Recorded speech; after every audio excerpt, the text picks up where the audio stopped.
Grand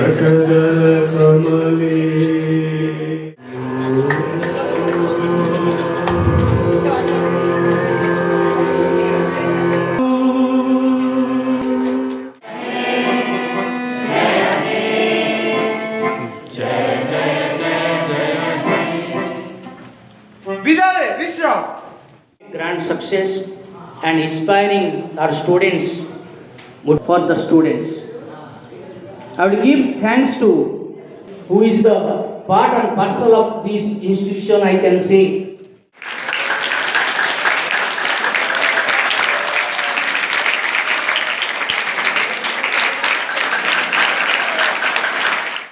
Mumma. Ashutosh Padhi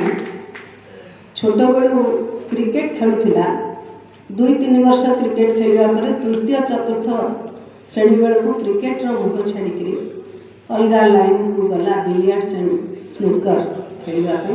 Ashutosh Padhi 21 schools registered in this afternoon, so I am just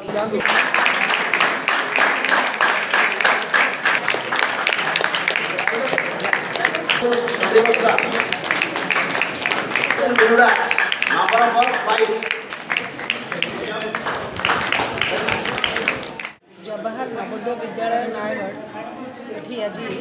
FIFA तरफ football for schools कार्यक्रम आसती जोगदेवाई नयगढ़ जिले में प्राय 151 स्कूल फिफा फुटबॉल पाइबापी स्थिर रही आज 21 स्कूल्स आसी उपस्थित थे फुटबॉल से टीम फुटबॉल टीम सहित स्पोर्ट्स टीचर सहित आसते 21 स्कूल को आज फुटबॉल किट प्रदान कर प्रत्येक स्कूल रे ए अवसर में मु अपेक्षा रखी जे केवल फिफा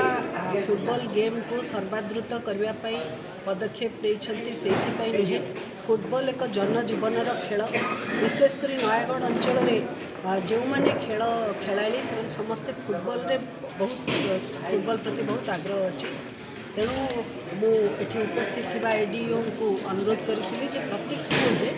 फुटबॉल टीम पुओ मानकर एवं झील मान उभय क्षेत्र फुटबॉल टीम गठन करा जाओ तुरंत से माने खेलिबे से प्रोत्साहन दिया जाए। केंद्र सरकार योजना बेस लाभदायक निश्चित भाव में केंद्र सरकार योजनार मूल लक्ष्य जे भारत बढ़ अमृत काल में भारत विश्व श्रेष्ठ देश रूपे प्रतिष्ठित होगाक जाऊँ ए क्षेत्र में युवा पीढ़ी इतिहास रचना करंतु से माने सुस्थ रुहंतु निरोग रुहंतु खेलंतु एवं लक्ष्य प्रति निष्ठा बांधी आगक आगे जातु जहाँ समस्त कथा खेल मध्यम पिला मिली था। तेणु ये केंद्र मंत्री धर्मेंद्र प्रधान जी की नूतन शिक्षा नीति प्रणयन कर मान्यवर यशस्वी प्रधानमंत्री नरेंद्र मोदी जी अशेष कृतज्ञता धन्यवाद खेलो इंडिया माध्यम खेल प्रोत्साहन चलित बजेट 2023-24 बजेट में 1 लाख कोटी टंकार कर्पस फंड किभली व्यवस्था कर ध्यान देते खेलवाई खेलाड़ी प्रोत्साहन देवा भिन्न भिन्न समस्त प्रकार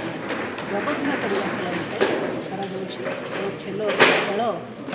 एवं प्रतियोगी मैंने देशर ना रखिए निजर ना रखिए निज अंचल ना रखिए